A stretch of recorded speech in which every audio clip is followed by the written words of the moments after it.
and I just want to continue. I realize that my struggles, they haven't defined me, they refined me into the social worker I am today. So I want to continue to just to help people in that capacity.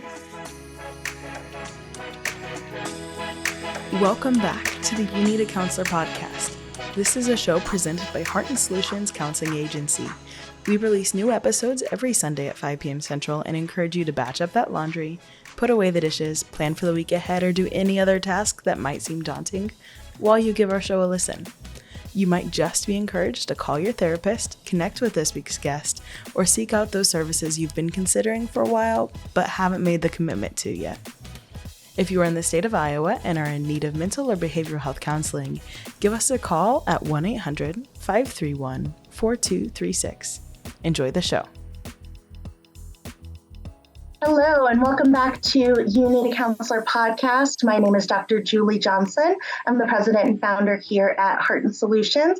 If you are in Iowa and you're looking for telehealth or in-office sessions, give us a call today to get set up. And I'm Chrissa Hunt. I am the vice president at Heart and Solutions in charge of our BHIS department. So BHIS goes in-home and work with children ages 4 through 18 on different behaviors. And we can also see clients across the state of Iowa as well.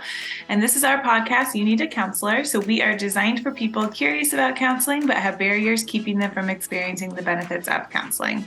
Our mission is to share stories about counseling, good, bad, and indifferent, and spread the message that everyone can benefit from mental health and behavioral health counseling services. So our guest today, this is episode 118. Our guest today wears multiple different hats. So we're really excited to get into all these different aspects of what it means to be a helper and a support person in all of these different ways. So our guest today is Joey Pagano. He is a licensed social worker, a therapist who does individual telehealth sessions with anybody in the state of Pennsylvania, and then also does in-person sessions in Pittsburgh, Pennsylvania. He is a professor, he is a public speaker, and he has the author of 3 books, one of which is going to come out end of this month. So we're very excited to hear about that. Welcome, Joey, to the show. Thank you for being here. I'm glad to be here, and I'm glad to share my experiences, and definitely good stuff. Now, you are a recovering addict, and you have used this experience over the last decade to help people who are going through these similar experiences. What is it that led you into utilizing that experience to be able to help other people? Oh, wow. So many things have happened in my life that, like social work is, as a whole, it's something that I would have never chose for myself. It's just like being an addict. It's something that, I became, and, social work was something that was chosen through my path. And, what better way to help people escape from their experiences if that, whatever addiction or mental health, right, have that past also.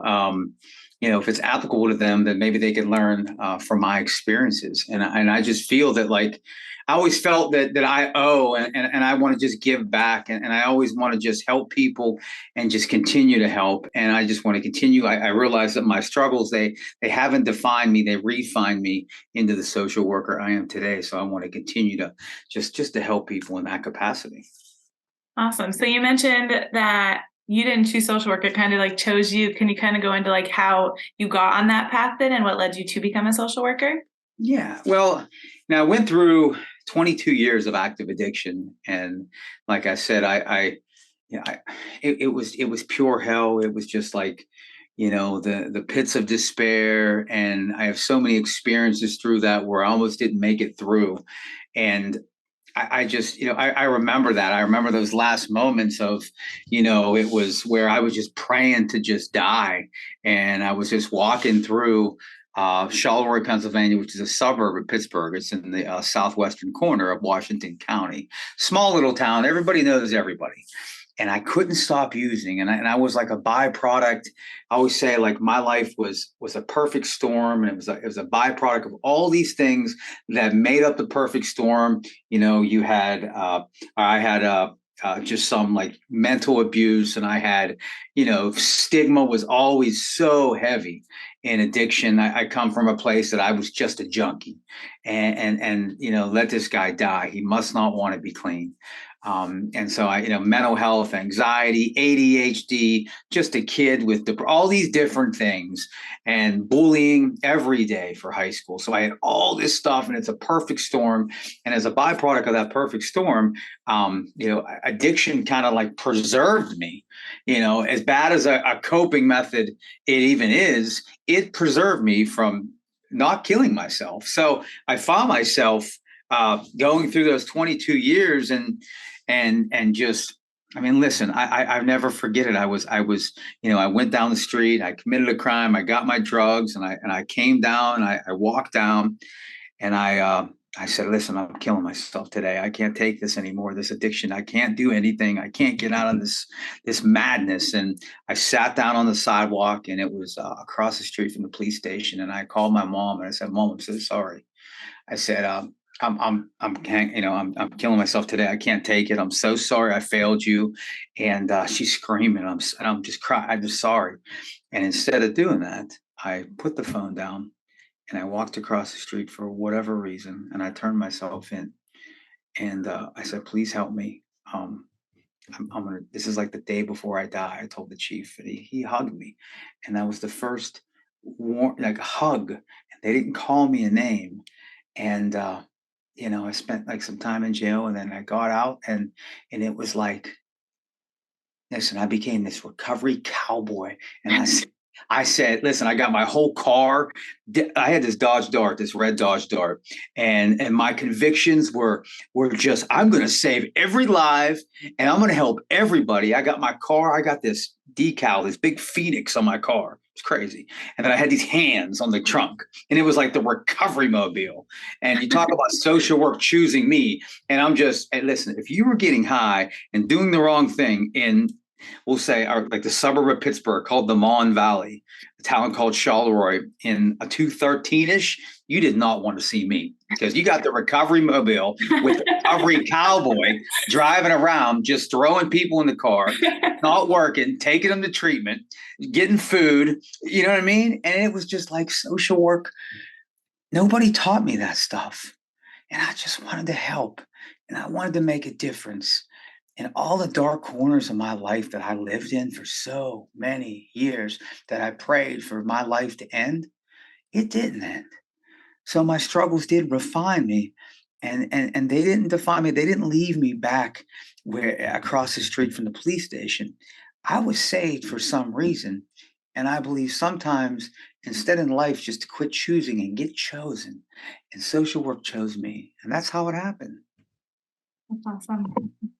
Wow, what a beautiful, beautiful testimony to that power of helping others, asking for help, and then being able to pay that back 100-fold, 1,000-fold, and being able to get into that sense of, well, I can't help myself, but I can ask for help, and I can help other people. I can't help myself. You could not in that time change what was happening. You could not fight that addiction, but you were able to ask for help. And in doing so, you were able to bring yourself to a place where you could help other people. And I just love the imagery of the recovery cowboy and the recovery mobile just cruising downtown, grabbing people and going, I'm here. I'm going to help you. I'm going to help you. I'm going to help you. Because and I love also what you said about stopping choosing, not choosing and letting ourselves be chosen. I think is just such a beautiful way of describing this, because when we are in that time of complete helplessness, complete despair, just complete going, I can't do anything. I cannot. We are able at that time to really understand what that hopeless feeling really is. And you have so beautifully put that into words. So I'm so excited to hear about this work that you're doing and how you went from from the Recovery Cowboy and driving down the streets to using this work in your books and in your public speaking now to reach even more people. Yes. Oh, that's beautiful. So when you turned yourself in and you asked for help, what do you think was the hardest part about asking for help, and what do you see as that hardest part for the people that you work with or the people that you speak with in asking for that help? It's so hard just realizing that you can't do it alone. And see, I always thought that I needed to do something alone, and asking. We come up with all these. There's all this, and I use this term a lot in my book, right? And it's called dogma. It's this, and when I think of that word, I think of not just when you think it's attached to religion, but if you look at up, it talks about like a rigid, unbending doctrine, like, and that is like placed on so many things in the world, and it has to be done this way. It just has to be. No, you can't do it another way. And, I had to go through all that stuff. I had to realize that, and just like my clients need to realize, like, that's why I wrote the book, because I want people living in these dark corners. Listen, you recover however you want to recover. I got my own recovery. I do it a certain way. And I don't, I'm not here to represent how I do it or whatever, but you know what? My clients, just like me, just recover how you want to recover, like whatever you want to be. I believe in all that equality. Just be yourself, and that's what I had to do, and that was hard. I come from a family. It needs to be done like this, Joey. It has to be done like this. It can't be, and I'm just like I'm afraid to even try anything because I'm going to screw it up, right? I mess up everything, and like I don't do anything perfect.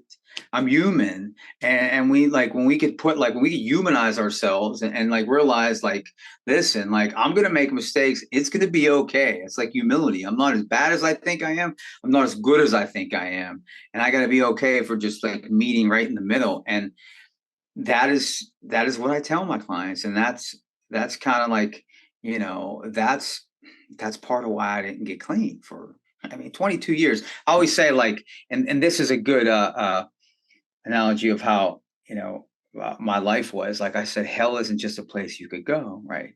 It's what I carried around with me for 22 years, and that's what I did, and it was just lived in the dark corner of stigma, right?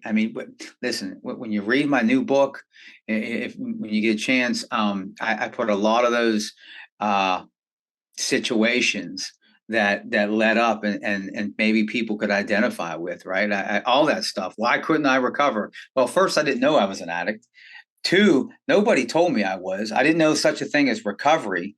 I got bullied, all this different stuff I told you earlier about the perfect storm. And then I have parents, right? I love my parents, but the truth is, we're the antithesis of each other. So thing is my parents are very authoritarian. I'm very authoritative. So we are different in that aspect. So, they need to see something a certain way. Well, I'm not a certain way, right? I'm far from that, a certain way.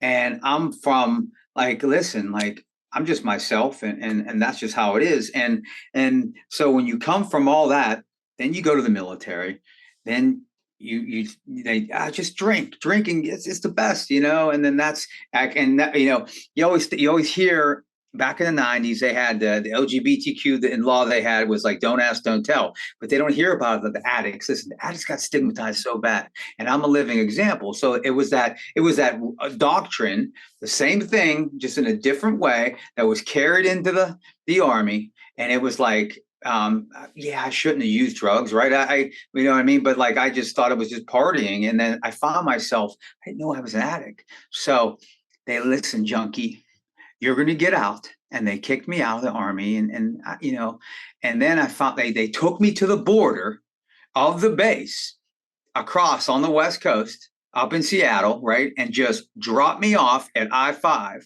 And I had to walk from, Fort Lewis to like Seattle airport, right? I'm 19. I don't even know I'm an addict. I don't know anything about anything, right? I got to get back to Pittsburgh, and I'm a junkie, and I hate myself, and I'm not doing anything. I can't even survive that. I can't even be a veteran. So like I said, so I got all these experiences is pretty much the reason why I thought the way that I thought, because I can't recover. Like I didn't even know about recovery at that time, but I'm not doing something right. That's where my mind went. Like I can't even use right. You know what I mean? Like I'm just partying like everybody else. Like I didn't know, and that's what it just carried on me. And then here you go. I just plot me back in Pittsburgh. You know what I mean? With a habit, hating yourself, wanting to die, can't do it right, can't be a veteran right. My parents, like, I'm a failure, right? I just got kicked out, like, of the military. I got other than honorable discharge, it's like a scarlet letter to an addict, right? So I'm carrying this scarlet letter around, and I'm just like, Joey can't get right, right? That's how it was, and so I take that, the complete, right, the antithesis of how I felt, like, because I want my clients to recover however they want, and they recover in their time, and it's about harm reduction. You know what I mean? I don't write the book on recovery. I like I said, people need to get off their soapboxes and just let people just be who they are, and recover how they need to. And I don't want people to die. And they might have their process, but if they're not ready to get clean, then I can't say the right thing to them. But if they are, then I can't say the wrong thing. Yeah.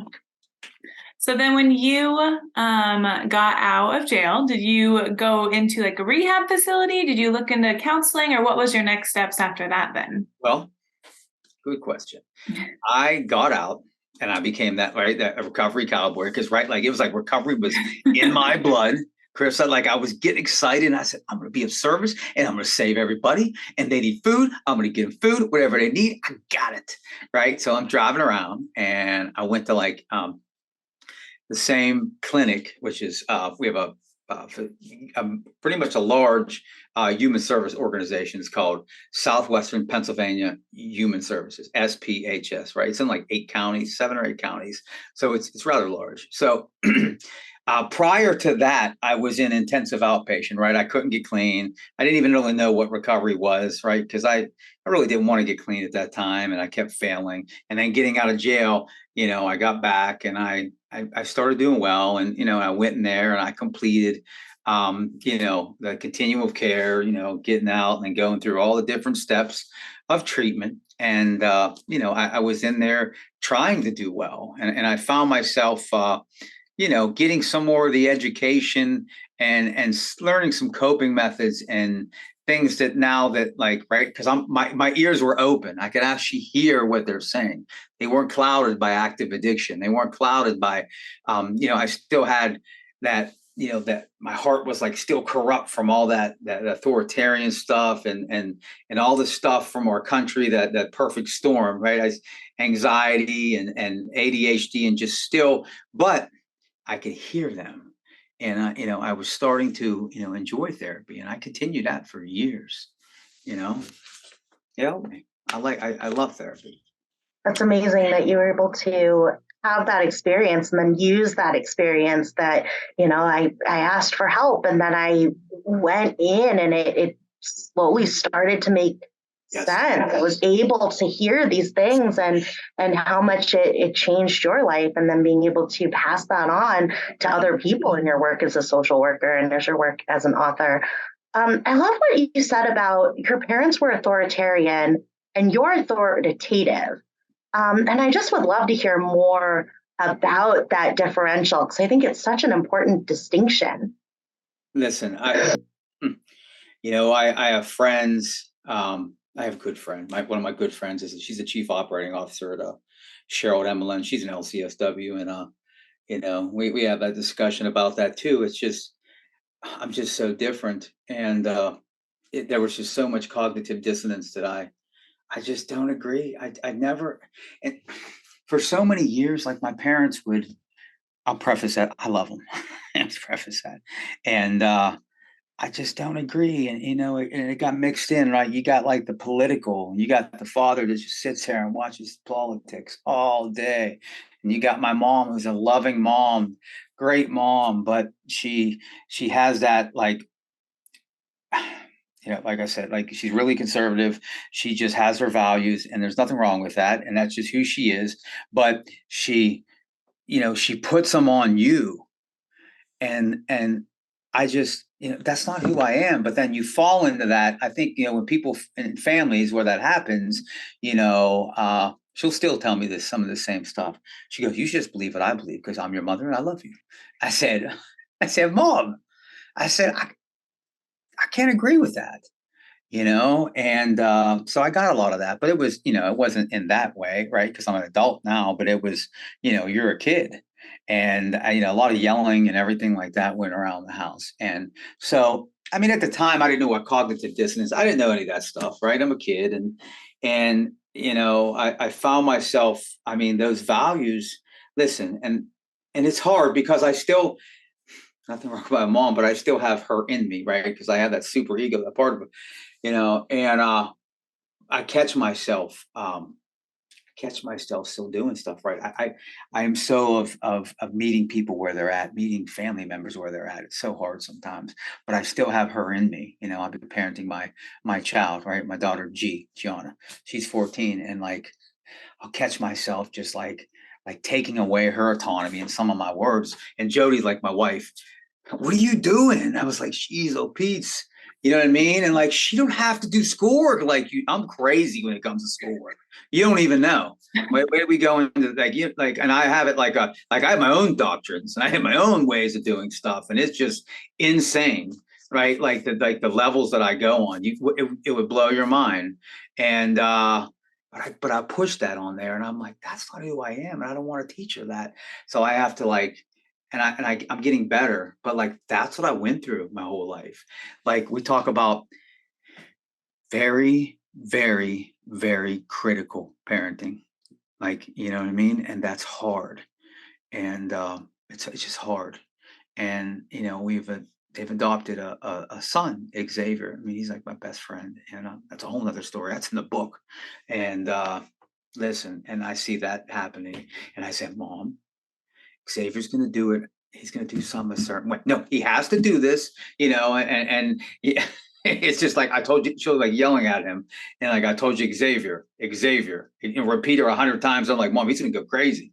You can't. So like we have those. Like I said, the stuff didn't agree with how she did it, and I'm sure it doesn't agree to her how I do stuff. Mm-hmm. So we're different. But when Cheryl and I, my COO, would have that conversation, she's like, how did you end up like you are? Like you're so, loving and everything you do. I says, I don't know how I ended up like how I am, but we're different. And like I said, there's no right or wrong. That's just it. She is how she is, and I am how I am, and we're equal, But like I said, that's just who I am and what I believe in. Yeah, absolutely. I mean, these are such great examples of authoritarian versus authoritative. Sometimes when we have that authoritarian upbringing, or in the army at a young age, or in the armed forces at a young age, there's all of this authoritarian way of growing up. And so it can cause us to just question.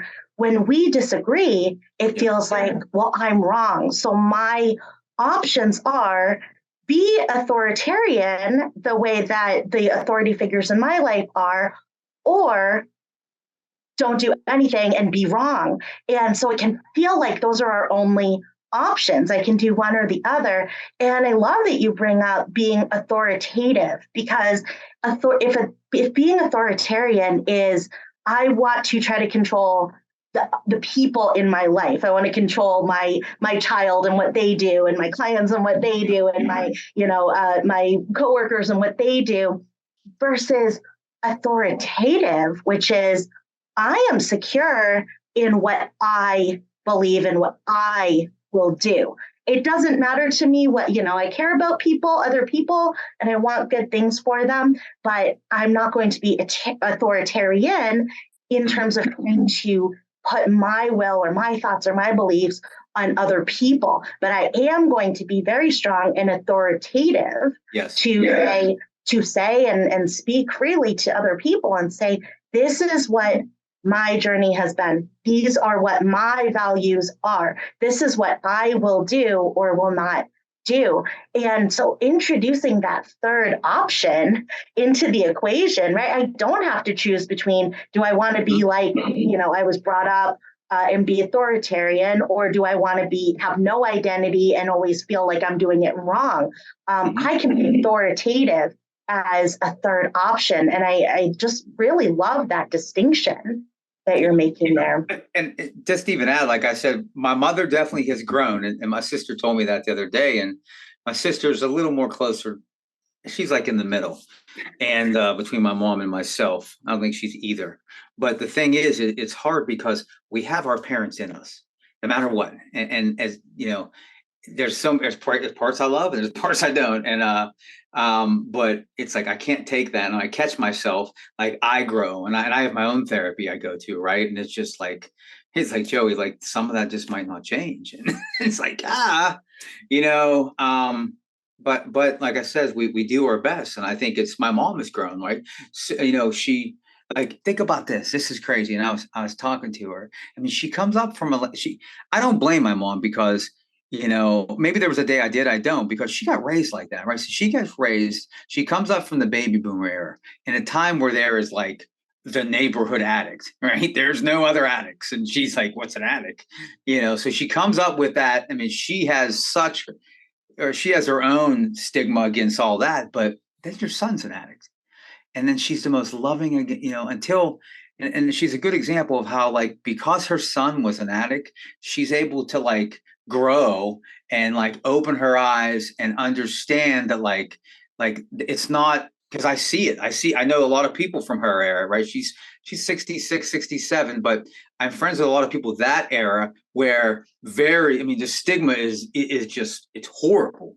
And, it says it in the Bible, or just, however she says, like I said, I'm a Christian, but like the thing is like, they use it as like a weapon. And my mom does it. Like it said in the Bible, you can't do that. I was like, Mom, just, but she was able to learn how to love her son through that, me being an addict. And it's, so she's grown a lot, but I just thought I wanted to add that because it's an interesting piece, and I want to give her props because she's growing. Mm-hmm.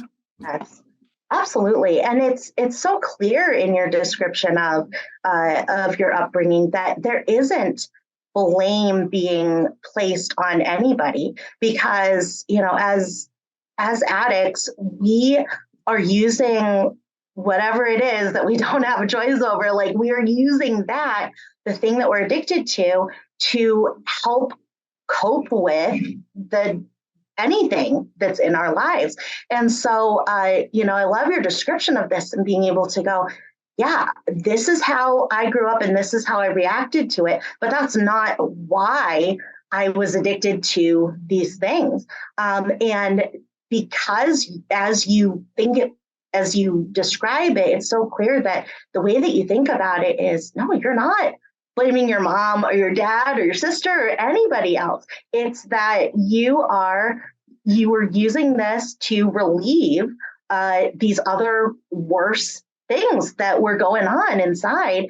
And that was like the one thing that worked, that was the one thing that felt like okay. And we don't notice ourselves. You said, I didn't know I was in hell. We don't notice it getting worse as we get further and further into that addiction.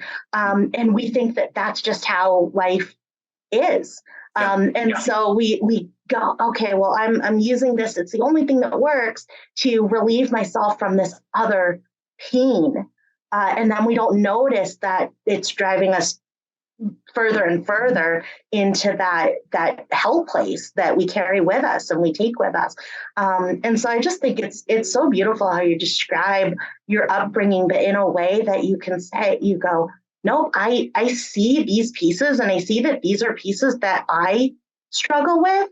And we want the people around us to be less authoritarian, not because it impacts us so much, but because it's painful to be authoritarian. Like, it's painful and difficult to want to control our children. And even with the best intentions, actually, I think sometimes even more so with the best intentions, it's painful. And so when we see ourselves now as parents doing that, and having that instinct or impulse to I'm tempted right now, right, to try to correct my daughter, or try to change what my daughter's doing, right, in something that's not hurting her, it's not hurting me, it's just that I have a preference for a certain way, then being able to catch that and go, wait, no, I'm going to change that, or I'm going to fight that impulse for my daughter's benefit, sure,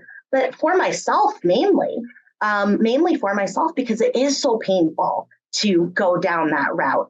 So I just think it's such a beautiful way of describing those things. And it's only, I think, because of how long you've been doing this and how much experience you have working with not only your own recovery, but other people's, that you're able to see that so clearly and describe it so well. So the book is No Addict Left Behind. It's a recovery medicine state of mind. And so it sounds very autobiographical, that there's a lot of specific stories from your life in this book. Who should read this book? Who is this book for? Oh, wow. Just a good question. And, part of it is autobiographical, and I had a hard time pronouncing that word for whatever. Let me just tell you how it just came to fruition. Listen, so this will give you an easier way to conceptualize it. So, my good friend, where I'm working at the agency remember the agency I went to IOP?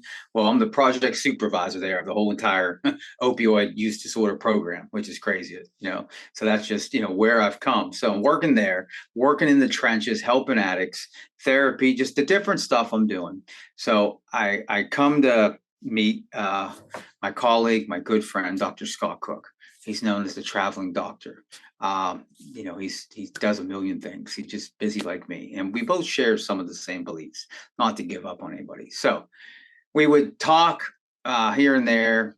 We would talk through like Messenger. We always dictate and all these ideas we'd have. And so I was in the shower one night, 3 a.m., and I closed my eyes and I opened them. And I had this epiphany. I said, I need to write a book. It was like that. It was like a getting out of jail, like I got to get a car and I got to decal it. Right. And that was it. I got to write a book, and I need to write a book, and not completely autobiographical about me. But I wanted to touch on, I have a lot of unique experiences, and I wanted to use them along with maybe some solutions, with Dr. Cook as the co-author and everything, of a way to reach, there's the answer to that question, addicts, and then the missed populations that we don't talk about, the parents, the kids, and then where all the stigma's coming from. A lot of it, right? The licensed professionals, the ER staff, the frontline workers, right? But once again, it's there's that social worker in me. I don't want to completely blame them, because I know what, I'm an addict, so I know what I've done to these populations, but yet the stigma is still there. But I want to find a way, and that was the thought in my head. And I just hurried up and got on Messenger. I said, Dr. Cook, we need to write a book. And listen, I got a great idea, right? And No Addict Left Behind. I said it right then. There was the name. And then we both like Jay-Z. We like a little bit of rapping too. And he has a song called Empire State of Mind. So we said, and it's a recovery medicine state of mind. So I sent it to him at 3 a.m, a physician, right? I did it. And he got back to me a couple hours later, 5 a.m. or something. He's like, this is a great idea. He goes, I'm on board. Let's do this. And it was once again, that moment, right? It was like the Blues Brothers moment this time. I was like, I'm on a mission from God, right? So this is all what's going on. This is where I told you, you won't believe what I'm doing. This is in the midst of, right? I'm not just taking, this is you could tell I'm a social worker and an addict. I'm not going to just finish my doctorate with just one, in 5 years. I'm going to finish my doctorate in 18 months. I'm going to like do something really crazy. So I'm taking like 4 classes at a time, right? Plus like a residency on top of my own recovery, on top of the project supervisor in the trenches, on top of therapy, everything else, right? Writing papers, what I'm saying, Dr. Johnson, the papers we write, so I'm doing all this and I come downstairs, it's like 7, my wife's up. She's like, what are you doing? I said, babe, I'm on a mission from God. And I'm sitting there writing nonstop. I wrote the book in like 3.5 months. So, it was, I almost got divorced a couple of times. And, but I wanted to have it apply to these populations. And I wanted, like, I have these special experiences, right? Like the veteran and like, you know what I mean? All those different experiences, which you'll read in the book. Like, and so I wanted to apply to veterans. I remember being at Lowe's. I put this experience in there and it says veteran parking only, right? And like I always felt below, like I'm not a veteran because I got that scarlet letter I told you before. And I was like, Jody goes, why don't you park there? I said, I can't, I'm not a veteran. She says, what are you talking about? I said, I'm not. And I didn't feel worthy. And I still carry some of that burden, like, and all those different experiences. And so we like wove in those experiences, right? I told you about my brother, right? My brother, like and I tell the whole tale that, and that's like interwoven with my son. Like that's right. I mean, it gives me chills even talking about that, right? Like I have my son, which is 18. His name is Xavier with a Z. And it's just ironic. Like my brother's name is Xavier with an X. And, I mean, like my son, I kind of like abandoned him and I threw like some very emotional stories in there so kids can understand, right? So they could want to read the book, not give up on your parents. Maybe you need to learn to discern them and love them from a distance, but don't give up on them, So and how my brother taught us our family, right? He came from the collateral damage, right? He came from, it's a whole story that we don't even have enough time to tell you, but how he became in the family and how my family adopted him, byproduct of addiction. And he was like the glue that kept our family together. And he taught me to love. And he taught me that he's not just a brother, he's a best friend. Right. That was the chapter title. It's about like siblings, just like sometimes we don't understand who's going to like take us through hard times. So maybe a loved one can read this book. I interviewed my mom and when I overdosed next to her and how she didn't give up, but she loved me from a distance. Right. And it's actually in there from her words. And it's real emotional. It's just crazy parts. It's like, it's like, wow. And so family members can see, like, listen, like, love your kids, but no is a complete sentence. And you might have to kick them out and you might have to love them from a distance. So parents can read that. And then we, the overdose in the ER and we go into that and how I was treated, just horrible, and all those different experiences. And then we, put like a solutions chapter but recovery is individualized. So there's not one solution. It's just listen, there's social work solutions. We put family solutions and medical solutions, which Dr. Cook talks about. It's just like this. It's like there's many tools in the toolbox, whatever just whatever tool you need is whatever tool you need. And everything I said is pretty much encompassed in that. And I put a little bit of research in there from a research I did with telehealth, the efficacy of telehealth versus face-to-face. And, I talk about that. So there's a lot of different stuff in there, but that's kind of what it is in a nutshell. And it applies to so many people, which is, I think that many people need to read it. Mm-hmm. Awesome. Yeah. And so you also mentioned that you're a public speaker. So when you do your public speaking, is it your own personal experiences as well? Or what do you speak about? I speak about lots. Right now I'm in the process of creating some trainings for CEUs. So that's because that's part of what we're going with that traveling social workers. I don't even listen. It's one of my fellow colleagues. She's like, what do you create these trainings for fun? What are you doing? You know what I mean? I'm sitting home at this weekend. I just create some more trainings, so that's, so I'm going to use them when I public speak. And people look at me like, I don't know where you find time. And, So like I want to speak on the professional level, and then I have my own recovery stuff I do, and I speak on like, I'd say like 3 different levels. Like there's like recovery, and then there's the professional recovery, which I just did at where did I speak at? Recovery Centers of America. They had a big thing, and I spoke there. And then there's maybe more academia, like, what I mean? Maybe I'd speak a little bit different in the training when I do that. So I just have to like kind of like wear 3 different hats when I do that, and just wear a different hat depending on what I need to speak on. Absolutely. I love that your book it's designed not only for people going through these addictions, but those missed populations that you talked about, children of addicts and even adult children of addicts, and those on the front lines, ER nurses and ambulance drivers and people who have had some of these experiences. I think until we have gone through an addiction of our own, or most of us have an addiction of our own. We just don't know what it is. So it could be our phone, or it could be, work, or whatever it is. So it could be something that, maybe it's not, dangerous to our lives in terms of, okay, well, maybe I will overdose, or maybe I will have these other potential consequences of it. But I think until we acknowledge or understand our own addictions that we all have, it's very difficult to understand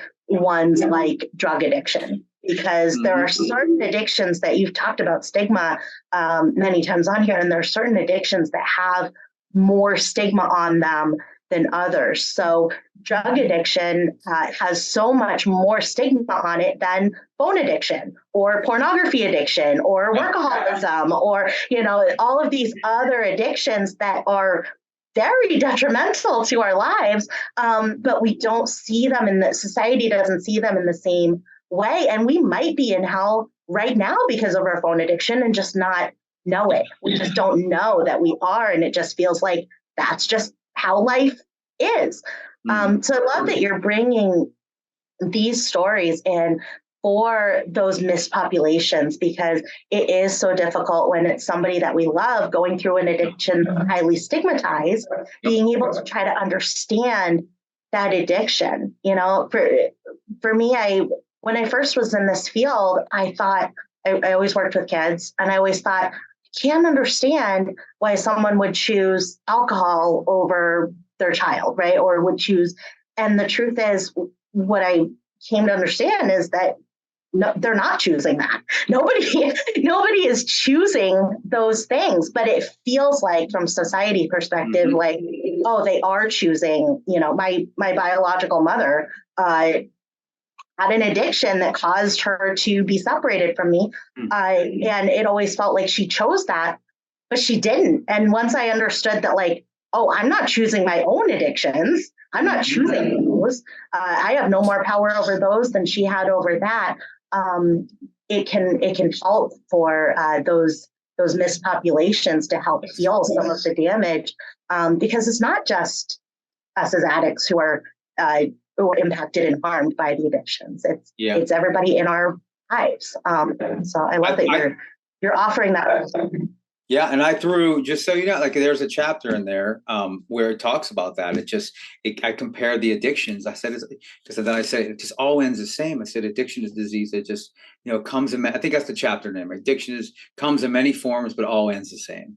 And like that's what it does. It doesn't matter. What my dad used to say: "Why can't you just quit?" Yeah, Dad. Why can't you just quit buying CDs? Why can't you quit? You know what I mean? All the stuff. Mine just has some more severe consequences, and obviously, but they all end the same, right? We don't know what that person is going through internally.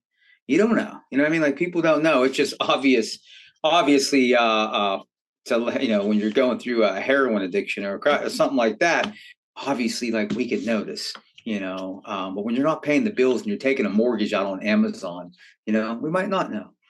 Right? You said phone addiction, right? My phone controls my life. I know. My daughter, my wife, right? And it takes away our time.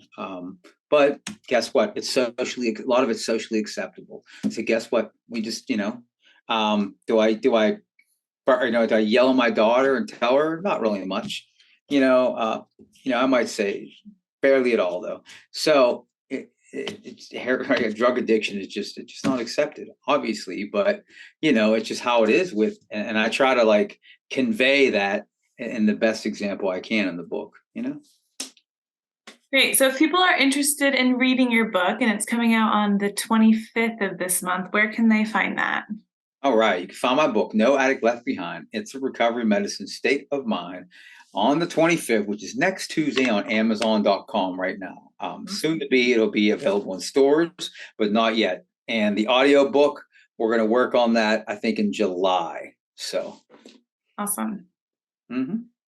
Awesome. I that'll definitely stick with me. It's a recovery medicine state of mind, because when I read that the very first time, I thought of Empire State of Mind. That was like the first thing that kind of hooked into my brain. So, and I love that it's called No Addict Left Behind, because you've got this military experience and all of the stigma and challenges that went along there as well. So I think it's just a perfectly titled book, and definitely will stick in our minds as we go to look for it later on this month.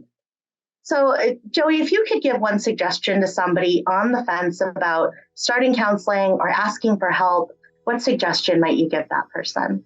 Listen, give it a chance. If you're asking for help, give it a chance. I went through all those experiences, right? And sometimes we give up on something. It goes back to that. We give up on stuff because we're afraid of maybe messing up or not doing it the way I think it needs to be. Listen, just do it. And if you mess up, we're going to love you through it, because listen, not everybody gets it the first time. Listen, I got clean maybe the 26th time, but nobody gave up on me. So just don't give up on yourself, and just find some people in your corner that won't give up on you. And if you can't find them, call me. Awesome. I am Joey Pagano, and I need a counselor. Awesome. Thank you so much for being here, Joey. This was awesome. I feel like we could have talked to you all day and for multiple different episodes. Yeah, so we would love to have you back. We also have a training series where we do play therapy trainings. And so we would love to connect with you on that too, if you have interest in working with us on some play therapy trainings there too. But this was wonderful. Thank you so much for joining us. All right. It's been an honor. I was just happy to be on the show. And thank you again. Much love from Pennsylvania to Iowa. Awesome. Wonderful. Thank you. Okay. So I'm Chrissa Hunt. And I'm Julie Johnson. And we need a counselor. And so do you. Bye. Thank you for listening to the You Need a Counselor podcast. We are so grateful that you're here. Now, we want to hear from you. Text us or give us a call at 515-650-3231. You can also find and connect with You Need a Counselor on Facebook and Instagram. If you've enjoyed today's show, please take a moment to like, review, or leave a comment, as all of these things help others to find and benefit from the podcast as well. If you're in the state of Iowa and interested in mental health counseling or behavioral health intervention services, give us a call at 800-531-4236. And if you're a provider seeking play therapy CEUs, you can find us on patreon.com/youneedatraining. We'll see you for the next episode, Sunday at 5.